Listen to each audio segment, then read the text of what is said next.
Que le Seigneur vous bénisse abondamment. Nous sommes la maison des prières.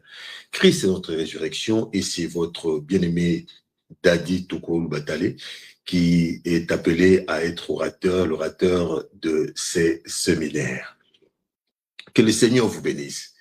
Dans l'épître aux Hébreux, l'auteur parle d'une chose très importante que nous, des fois que ça nous échappe. Il est dit dans le livre d'Hébreux chapitre 11 que c'est par la foi que nous reconnaissons que tout ce que l'on voit vient de ce qu'on ne voit pas. En d'autres termes, le monde visible est une émanation donc du monde invisible.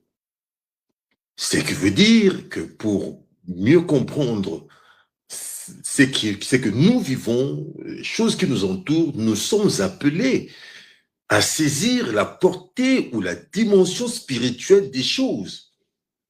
Parce que tout ce que nous voyons provient de ce que nous ne voyons pas. Ça veut dire que toute la création possède en elle des empreintes. Je parle des empreintes digitales, entre guillemets, ou des marques spirituelles qui peuvent nous aider ou nous donner des indications pouvant nous aider à accéder à la compréhension des choses de l'esprit. La Bible nous parle d'une chose très, très importante. Elle dit, les fils de ce monde sont plus intelligents que les fils de la lumière. Ça devait nous interpeller. Nous, en tant qu'enfants de Dieu, en tant que chrétiens, en tant que serviteurs de Dieu, nous avons du mal à cerner, à comprendre la portée spirituelle des choses qui nous entourent, des choses qui nous arrivent. Nous avons du mal. Ma saison est le thème de notre séminaire. Aujourd'hui, nous avons choisi pour l'introduction un sous-thème très, très important qui va nous servir de fondation. Comprendre la saison. Je sais que beaucoup ont déjà entendu parler de la saison et lorsque nous parlons de la saison. Seigneur, ça c'est ma saison, ce n'est pas ma saison, c'est la saison, etc., etc. Et de fois, nous sommes dans la confusion. C'est pourquoi nous voulons aujourd'hui établir une définition simple, une compréhension de la saison qui nous fera comprendre les choses dans la suite des temps. Alléluia. Pour comprendre la saison, nous sommes appelés à comprendre ce que c'est le temps. Ecclésiaste dit, il y a un temps pour chaque chose. En d'autres termes, il y a une durée bien déterminée pour chaque chose sous le soleil. Ou encore, il y a une saison pour chaque chose. Donc, parce qu'il y a un temps pour chaque chose. Parce que toute chose ici sur terre a une certaine durée, il est donc crucial à l'homme de discerner. Je dis, de comprendre les temps dans lesquels il vit. Sans quoi il lui sera difficile de bien cerner ce que c'est la saison pour lui. En principe, pour comprendre la saison, pour comprendre dans quelle saison on vit, nous sommes appelés à discerner les temps. Alléluia. La Bible nous parle d'une chose très importante. Lorsque Dieu commence à créer, saisissez bien. Il dit, dès les premiers jours ou les premiers instants de sa création, lorsqu'il a créé la lumière, il dit, il y eut un soir et il y eut un matin, ce fut le premier jour, l'œuvre de Dieu. Ce fut le premier jour. Dieu commence à diviser le temps. Et qu'est-ce qui fait que Dieu puisse diviser le temps? Au fait, ici, c'est lorsqu'il a accompli une œuvre. lorsqu'il a dit que la lumière soit et cela s'est accompli, c'est alors que il définit le jour. Lorsque Dieu accomplit un travail, une œuvre, c'est alors que le temps est mesuré. Il est l'auteur de l'œuvre achevée. C'est donc la main de l'Éternel. Écoutez, c'est la main de Dieu et non les calendriers des hommes qui déterminent les temps. Peu importe ce que les gens peuvent dire à ton sujet, peu importe ce que les docteurs peuvent dire à ton sujet, peu importe leur mesure, la vraie mesure des temps, c'est la main de l'Éternel. Amen. Il y a dans la Bible un homme.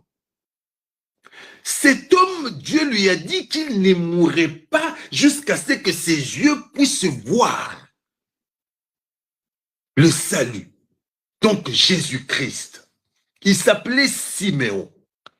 Il était vieux. Ça veut dire que le corps même de Siméon pouvait lâcher. Mais parce que l'œuvre de Dieu dans la vie de Siméon n'était pas encore achevée, Siméon était oublié par la mort. Amen. Parce que son temps ne pouvait donc changer qu'avec la naissance ou son témoignage de fils de Dieu. Donc la première des choses qui peut nous aider à comprendre les temps, à mesurer les temps, c'est ce que Dieu fait dans notre vie. Amen. Et cela est très important. La première clé, c'est la main de Dieu. Peu importe ce qui peut arriver, peu importe ce que les gens peuvent dire à ton sujet, aussi longtemps que Dieu est en train de travailler, aussi longtemps que Dieu est en train de travailler, d'arranger les choses dans ta vie, personne ne peut mesurer ton temps. Vieillis, que les gens disent ce qu'ils peuvent dire. Mais la saison de ta vie dépend de ce que Dieu fait. Amen. L'autre chose, c'est que les signes dans les ciels, lorsque Dieu crée, dans le livre de Genèse chapitre 3, il est dit, qui est, dans le chapitre 1er, verset 6, il est dit, qui est, voilà, entre le ciel, là je suis, voilà, qui est que la lumière soit et la lumière fut. Ça, c'est dans le verset 3. Mais lorsque nous descendons un peu dans le verset 14, 13, 14, il dit Dieu qui est des luminaires dans l'étendue du ciel pour séparer les jours d'avec la nuit, que ce soit des signes pour marquer les époques, les jours, les années, et qui servent, et que des luminaires servent dans l'étendue du ciel pour éclairer la terre. Amen. Ça, c'est encore très, très important. Dès le commencement, Dieu place dans le ciel, là-haut, des luminaires. Il dit que ces luminaires serviront à séparer les jours, à séparer les époques, à séparer les années. Ça veut dire, si nous voulons comprendre les saisons, nous devons lever nos yeux vers le ciel. Donc, c'est le ciel qui détermine les saisons sur terre. Enfants de Dieu.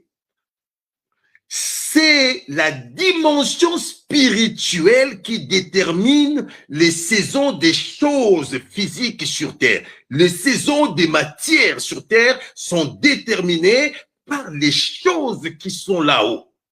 Si tu veux comprendre dans quelle saison tu vis, tu n'as qu'à lever donc les yeux là-haut. Lorsque Dieu dit que la lumière soit,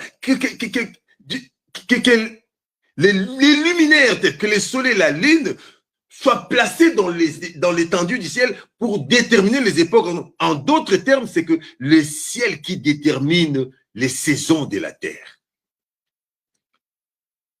Je veux dire autrement. Parce qu'il les a placés là-haut, les soleils, la lune, les étoiles. Ça veut dire, en d'autres termes, ce sont les choses qui sont élevées en dimension, élevé en hauteur, élevé en puissance, élevé en énergie, élevé en grâce, élevé en autorité, qui sont appelés à influencer ou à déterminer des saisons ici sur terre. Je donne un exemple en langage facile pour des bébés spirituels, pour des enfants spirituels. Je dis, une saison peut être influencée par ton manager du travail. Il peut décider aujourd'hui que tu ne travailles plus. Alors, en ce moment-là, après quelques temps, tu vas commencer à vivre des choses changées dans ta maison. C'est-à-dire, la décision est venue de celui qui est élevé en position de leadership. Ton professeur peut décider aujourd'hui de t'écarter de l'université et il change même la marche de ta vie. C'est-à-dire, il peut te faire entrer dans une saison autre que celle que tu étais. C'est cela les luminaires là-haut.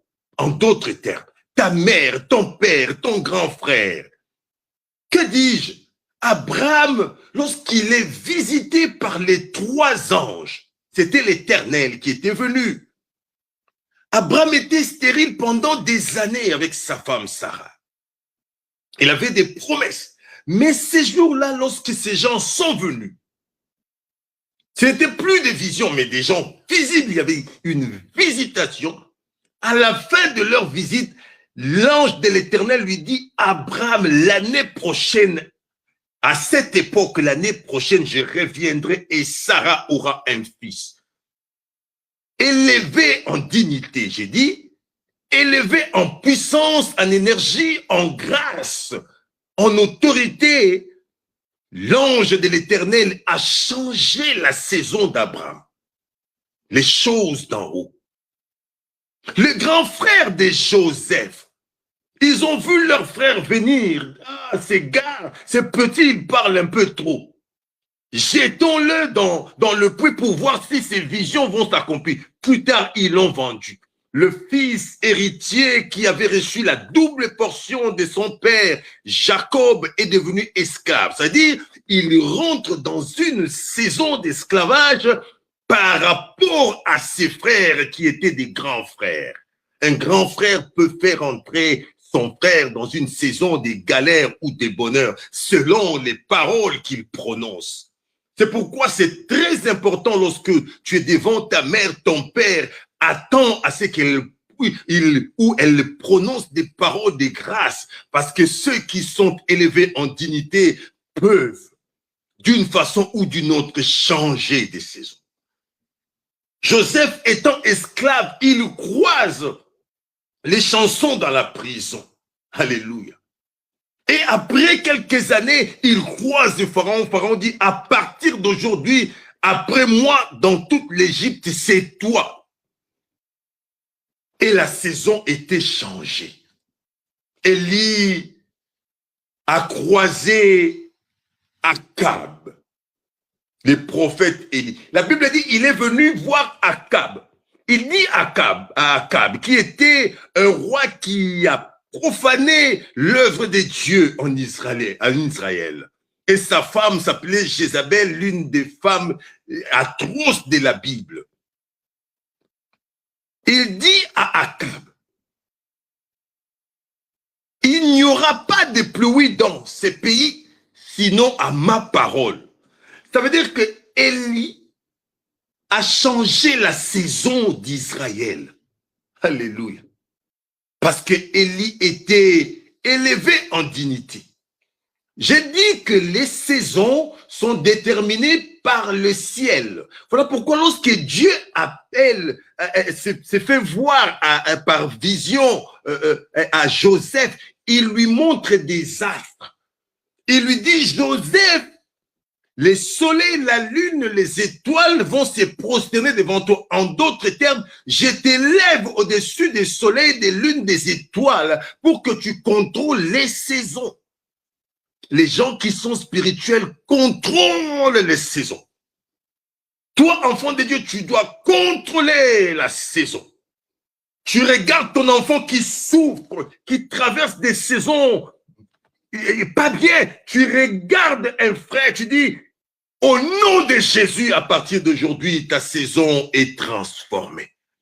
Si Élie, qui est un homme de la même nature que nous, pouvait dire qu'il ne pleuve pas. Oh, la Bible dit dans le livre de Genèse chapitre 1, verset 14, ce qui détermine, ce sont des luminaires placés là-haut. Alléluia. C'est-à-dire qu'il y a sur terre des gens qui incarnent le ciel. J'ai dit à quelqu'un, en tant qu'enfant de Dieu, en tant que serviteur de Dieu, en tant qu'oint de Dieu, tu es appelé à incarner le ciel sur terre. Voilà pourquoi les hommes comme Paul, ils pouvaient se présenter comme ça devant des paralytiques et changer leur saison. Ils pouvaient les changer. Pierre et Jean allant dans le temple, ils ont vu un paralytique qui était là pendant des années. Il bouffait que l'argent qui sortait. Il était là avec sa paralysie. La Bible nous parle d'un Pierre et d'un Jean qui ont décidé ces jours-là, au nom de Jésus, de changer la saison de cet homme. Je ne parle pas de l'ange Gabriel qui a croisé Zacharie qui était en train d'offrir le parfum.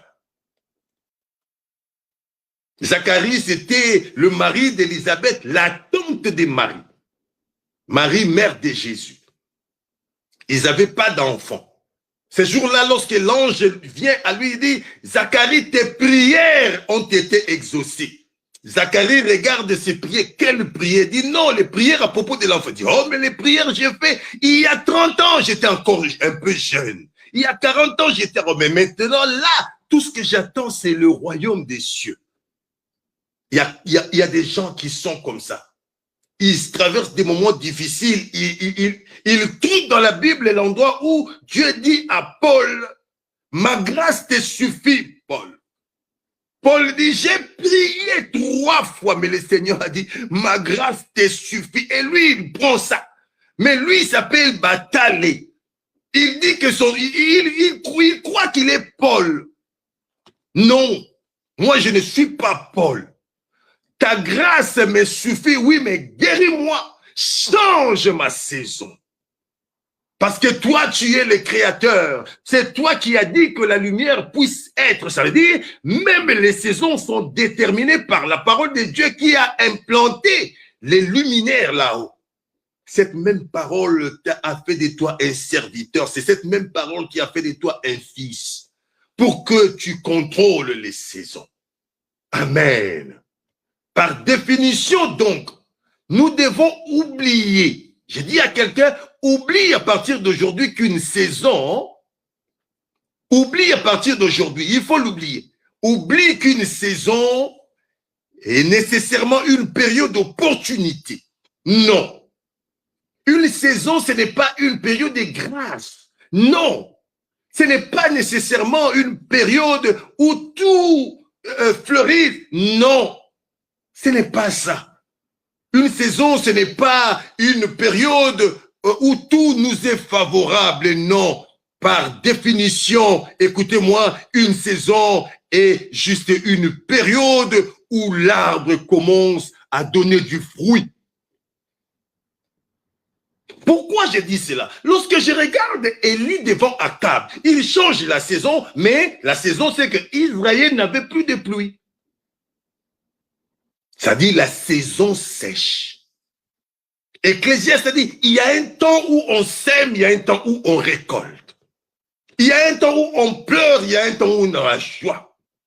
Il y a la saison de pleurs, il y a la saison, voilà. On peut commencer à cueillir des fruits qui ne sont pas, des fruits qui nous donnent la joie. On peut traverser un moment de galère. C'est une saison. Alléluia. Il y a 2 sortes de saisons, 2 types de saisons. Il y a le saison qu'on appelle le soir, ou saison des temps difficiles, un moment difficile de la vie. C'est une période difficile qu'on peut traverser, où l'homme est dans la confusion, dans l'incertitude, dans la douleur. Alléluia. C'est une période où on récolte évidemment des choses indésirables. saison de pleurs et de grincements des dents. Ça peut arriver. Ne dis pas, c'est ma saison. C'est ta saison de quoi? Si c'est ta saison des choses indésirables, tu dois apprendre à faire certaines choses. Lorsque Joseph est placé dans la saison par ses frères indésirables, il a commencé à obéir pleinement à la voix de son père. Alléluia. Devant la femme de Potiphar, il dit, je suis le fils de Jacob. Mieux vaut me dégrader, mais ne me déshabiller jamais. Mon père ne m'a pas enseigné ces choses. Lorsqu'on est dans la saison où les choses ne vont pas à notre sens, au sens que nous souhaitons, nous sommes donc dans cette saison-là. À part la saison où on récolte, nous sommes dans la période où nous tissons notre vie spirituelle. Nous arrangeons nos filets, nous enlevons les congoissika du filet, le temps que Christ ne vienne. Je parle de Simon Pierre. Lorsqu'il se retrouve en prison pendant les temps difficiles, c'est en ce moment-là qu'il sème quelque chose dans la vie des chansons.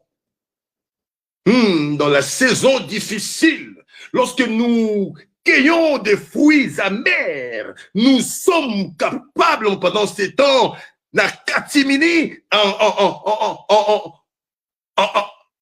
dans la possibilité de mettre dans la terre quelque chose qui peut nous produire dans l'entretemps quelque chose de bien.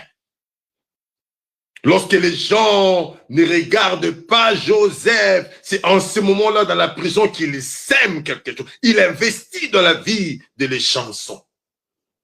Lorsque tu n'as peut-être pas de travail, c'est en ce moment-là que tu es appelé à entrer maintenant dans la vie des prières, dans la profondeur de la recherche de Dieu, dans la profondeur de la crainte de Dieu, développer ta méditation de la parole de Dieu.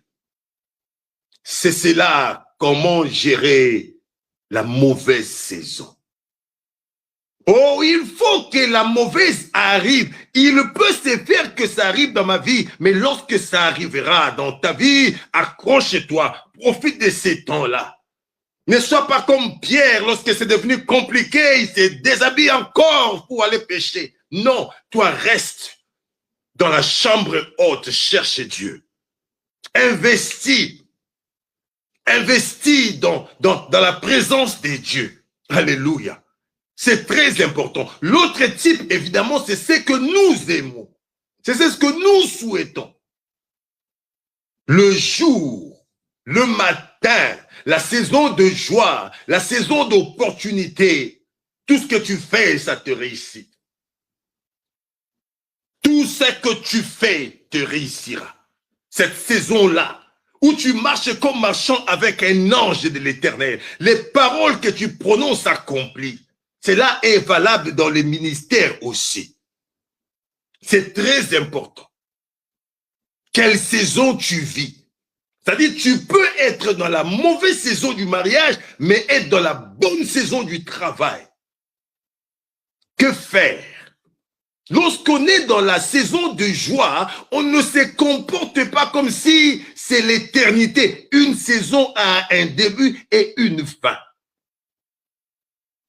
Lorsque nous lisons la Bible, dans le livre de Genèse chapitre 1er, dans le verset 11, il est dit, « Puis Dieu dit que la terre produise de la verdure, de l'herbe portant la semence, des arbres fruitiers donnant du fruit selon leur espèce et ayant en eux leur semence sur la terre, et cela fut ainsi. » Amen. Dieu est merveilleux. Le Dieu est merveilleux. Je voudrais que tu comprennes ici quelle est la pensée du Seigneur. Quelle est la pensée de Dieu? Pourquoi Dieu insiste, il insiste ici que la terre produise de l'herbe, de la verdure de l'herbe portant de la semence, des arbres fruitiers donnant du fruit selon leur espèce et ayant en eux leur semence sur la terre. Il parle de 2, 3 choses que je voudrais m'appesantir un tout petit peu là pour que nous puissions commencer à chuter. Donnez-moi encore quelques minutes de votre temps, s'il vous plaît. Ici, le Seigneur dit que la terre produise des arbres fruitiers, donnant leurs fruits selon leur espèce et ayant en eux leur sémence sur la terre. Pourquoi il dit ça? Pourquoi il insiste donnant leurs fruits selon leur espèce et leur sémence sur la terre? Le fruit est intimement lié à l'arbre. C'est que tu cherches, tu n'auras ce fruit-là que sous cet arbre-là. Lorsque tu veux la grandeur et tu t'assois sous l'arbre de la médiocrité, tu n'auras jamais la grandeur. Il n'y aura jamais. Tu ne verras jamais une mangue sous l'arbre d'un avocatier. Non. À moins qu'il y ait quelqu'un qui l'ait pris ici pour aller le déposer là. Le fruit tombe sous l'arbre qu'il a produit. Reste sur cet arbre-là. Il dit que chaque arbre doit produire le fruit selon l'espèce. Ça veut dire en d'autres termes que la saison est liée à l'environnement. Alléluia. Selon l'espèce, ceux qui se ressemblent s'assemblent. Les arbres de même espèce vont se retrouver ensemble.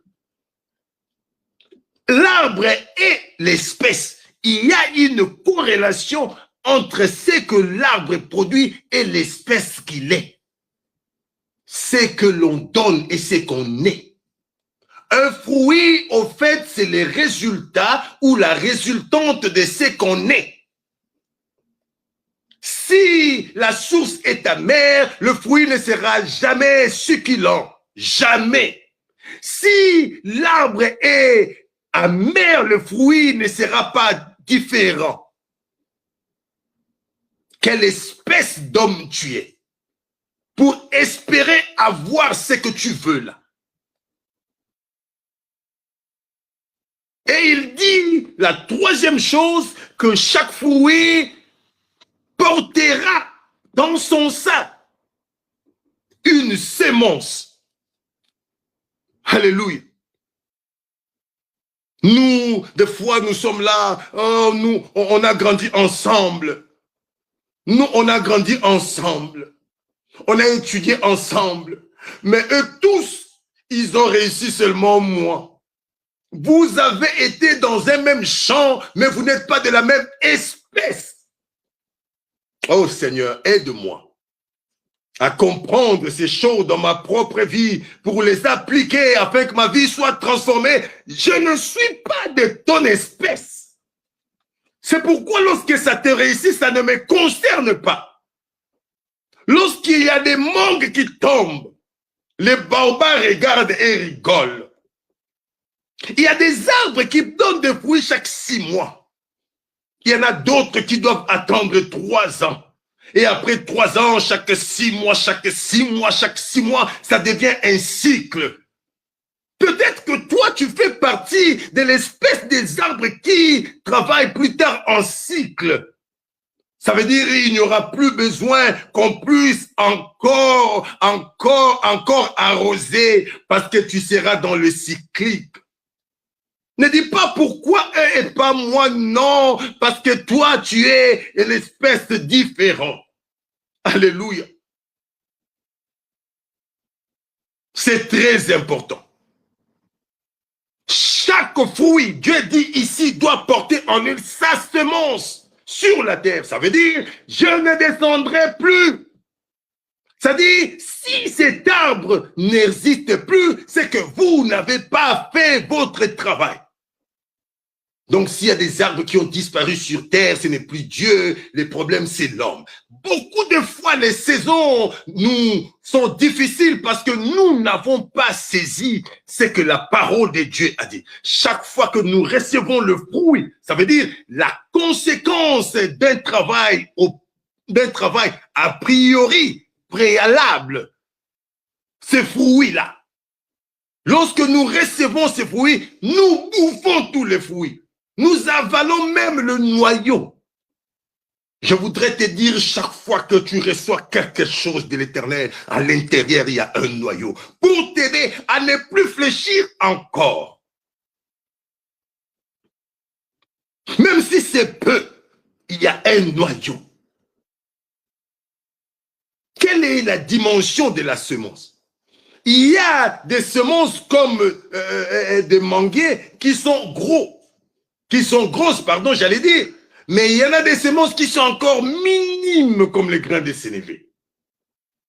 Il y a toujours quelque chose, il y a toujours un truc à investir. Mais nous consommons toutes ces choses. Tout ce qui est produit a en lui ou en soi quelque chose qui fera reproduire ce qu'il a produit. Tu es dans le mariage, dans ce mariage, il y a quelque chose que Dieu a mis pour faire perdurer ces mariages-là. Lorsque les mariages sont brisés, c'est que les hommes qui ont constitué l'union ont bouffé le fruit et ont avalé le noyau. Cherche dans ton mari, cherche dans ta femme ce que Dieu a déposé, le noyau à investir à l'intérieur. Il y a toujours, Dieu dit, que le fruit, chaque fruit doit avoir en soi sur terre ici quelque chose qui fasse perdurer l'arbre. C'est très important. Si nous allons dans le livre de Luc, chapitre 13, versets 6 à 9, pour conclure ces messages rapidement, le Seigneur donne une parabole importante. Il est dit ceci, dans le verset 6. Il dit aussi cette parabole. Un homme avait un figuier planté dans sa vigne. Il vint pour y chercher du fruit. Il n'en trouva point. Alors il dit au vigneron, voici 3 ans que je viens chercher du fruit à ces figuiers et je n'en trouve point. Coupe-le. Pourquoi occupera-t-il la terre inutilement? Le vigneron lui répondit, Seigneur, laisse encore cette année, je creuserai tout autour et j'y mettrai du fumier. Peut-être à l'avenir donnera-t-il du fruit sinon tu le couperas. Ça, c'est le Seigneur qui donne ces paraboles. Parce que selon Dieu, c'est inconcevable qu'un arbre fruitier puisse ne pas produire du fruit. La parole qu'il a déclarée dès le commencement, c'était que tout arbre fruitier produise du fruit. C'est-à-dire, si tu es arbre fruitier et que tu ne vois pas de fruits, rentre à la parole initiale du livre de Genèse. Dis, Seigneur, tu as dit que les arbres fruitiers produiront. Et moi, je ne produis pas, pourquoi? Et le Seigneur viendra peut-être dire, 3 ans, je suis venu. J'ai investi. Ici, l'histoire dit, le maître du champ a investi beaucoup d'argent, beaucoup de son temps, beaucoup de moyens afin de jouir de produits de ses filles. Il a été patient parce que, comme j'ai dit tantôt, il y a des arbres qu'on doit attendre des années. Il a attendu 3 ans. Parce qu'avant que le figuier puisse commencer à donner de fruits, ça doit faire 3 ans. 3 ans, la première année, non. Deuxième année, non. Troisième année, non. Ce n'est plus normal. Il dit, mais pourquoi je dois continuer à venir? Pourquoi? Parce que déjà la nature de l'arbre détermine la saison, la nature de l'arbre, comme j'ai dit. J'ai dit, on ne se compare pas aux autres. Lui, il n'a pas compris. Il dit, moi, je suis patient. Mais dans sa patience, 3 ans après, il n'y avait toujours rien. Peut-être c'est ton cas aujourd'hui. Tu as investi dans le mariage, tu as investi dans les études, tu as investi dans le ministère, mais voilà, 2 ans, 3 ans, 5 ans, 10 ans, il n'y a rien. Tu as besoin d'abandonner, tu as besoin de changer de direction, tu as besoin de changer de leitmotiv, tu as besoin de faire autre chose, mais j'aime le vigneron. Le vigneron dit au propriétaire, au maître du champ, il dit, écoute, c'est vrai que tu as attendu, mais cet investissement était colosse, était grand, énorme. C'est vrai qu'il occupe l'espace, mais moi, c'est moi qui ai fait le travail. Le couper, c'est aussi couper les années du travail que j'ai fait sur ces figuiers. Il dit, donne-moi une année. Je creuserai tout autour. J'y mettrai du fumier. Peut-être qu'à l'avenir, peut-être que ta situation a juste besoin qu'on creuse un peu. N'abandonne pas la voie du Seigneur. N'abandonne pas ton Jésus. Parce que jusque-là, tu n'as pas encore vu le fruit du fait que tu es devenu chrétien. N'abandonne pas. Parce que jusque-là, tu continuais à avoir encore des sorciers venir dans ta maison la nuit. N'abandonne pas. Parce que tu as toujours vu, même étant en Christ, tu as toujours vu tes enfants malades, tes enfants dans des conditions difficiles. N'abandonne pas. Aujourd'hui, le Seigneur nous a envoyé creuser tout autour de ta vie. Avec ces séminaires, nous allons mettre du fumier, certainement. Je ne dis pas comme le vigneron, mais je dis par la foi, certainement, l'année prochaine, tu verras des fruits de ce que tu es devenu en Christ. Que le Seigneur vous bénisse abondamment. La seule offrande que nous vous demandons, c'est de partager ces messages. N'oubliez pas de prier pour nous. Abonnez-vous sur notre chaîne YouTube Maison des Prières CNR TV. Que le Seigneur vous bénisse. Merci de nous avoir suivis. Le rendez-vous est pris pour le dimanche prochain pour une autre dimension de ce message. Que le Seigneur vous bénisse. Amen.